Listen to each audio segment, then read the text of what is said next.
Here's more wrestling news for November 21st, 2022. And we're starting off this afternoon with AEW Full Gear, as the show saw plenty of big names on the show, but Malakai Black wasn't among them. It was in September that Black announced he was taking a break from wrestling, but before All Out, AEW shared a video on social media highlighting the return of the House of Black in full. Many fans saw this as a tease that the group would appear in some capacity at Full Gear, and while that didn't happen, it wasn't out of the question. Fightful Select reports that the House of Black was on the scene in Newark last Saturday, and this marked Black's first appearance for AEW, albeit backstage, since September.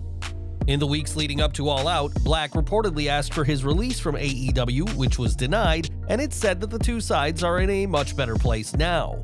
It was also reported that Buddy Matthews was in Newark for Full Gear, as he too is taking a hiatus from wrestling at this time.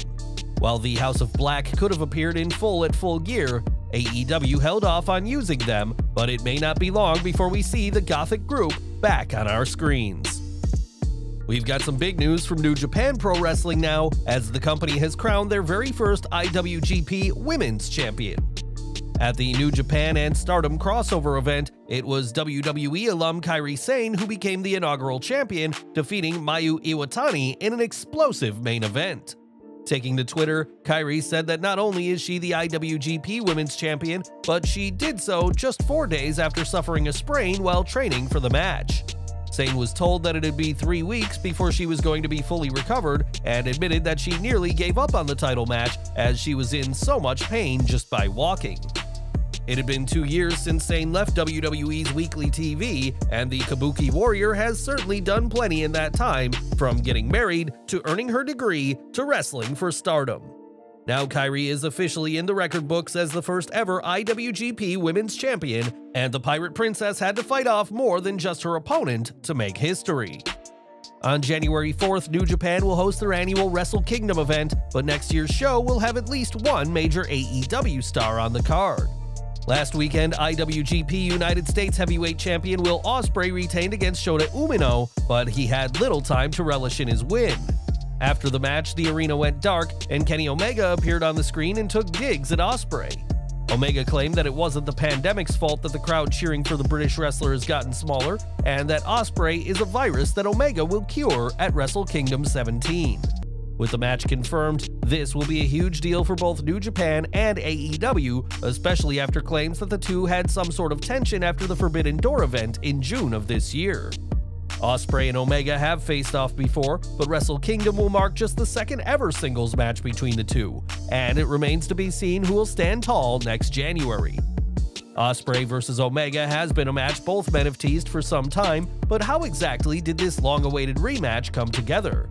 Well, Fightful Select reports that talks for the match began this summer, and that Rocky Romero played a huge role in getting the match approved between AEW and New Japan. It's added that Romero has become a huge factor in New Japan's global expansion over the past year and a half, and that he is responsible for New Japan's positive relationship with numerous promotions. Fightful was told by those familiar with the situation that the deal only got finalized within the past 2 or 3 weeks, but that both sides were eager to make it happen. In the ring, both men have been subtly teasing the match, as at a Rev Pro wrestling event, Ospreay used Omega's finisher, the One-Winged Angel, but forced his opponent to kick out, something that no other wrestler has done. Wrestle Kingdom 17 will mark Omega's first match for New Japan since Wrestle Kingdom 13 back in January 2019, but Ospreay is looking to spoil the Cleaners' homecoming in January. We've got news from the world of indie wrestling now, as Brandon Graver made the news this week, but for all the wrong reasons. Graver, who's best known for his death matches, was arrested this past weekend by Pennsylvania State Police, who found him nodding off in the driver's seat of his car. Both he and passenger Barry Leach were also slouched while driving, and when asked about any substances, Graver claimed that he had snorted 10 bags of heroin. Police searching the vehicle did indeed find bags, as well as what appeared to be meth, and both men have since been arrested. Graver's bail is set at $75,000, and fans may remember his name from 2019, as after some harsh comments for his bloody deathmatch wrestling by Jim Cornette, Graver began selling "Fuck Jim Cornette" shirts. Cornette would even sue Graver over trademark infringement, but lost the preliminary injunction. But now the indie wrestler has a much more serious court case, which will start with a preliminary hearing next week. Ever since those infamous Wall Street Journal articles in June, we've heard plenty of Vince McMahon's alleged activities with female employees in WWE. These allegations would eventually lead to McMahon retiring from the company after 4 decades on top, but not everyone is against the former chairman. Speaking with the A to the K wrestling show to promote her new book, The Woman Who Would Be King, Alundra Blaze spoke about her experiences with McMahon, saying, "Vince was always good to me. Vince was never that person that you've heard of lately, misogynist acts or lascivious ways or anything like that. He was a man who told me when I was there to uphold the women's division and be the face. So that's what I believed in, that's what I did." The former Medusa added that when she joined the WWF, McMahon was adamant that women's wrestling would be treated seriously, and that did happen, albeit over 2 decades later. Ironically, Blaze would be blacklisted for 20 years by McMahon after she dumped the WWF Women's title in the trash on WCW Monday Nitro.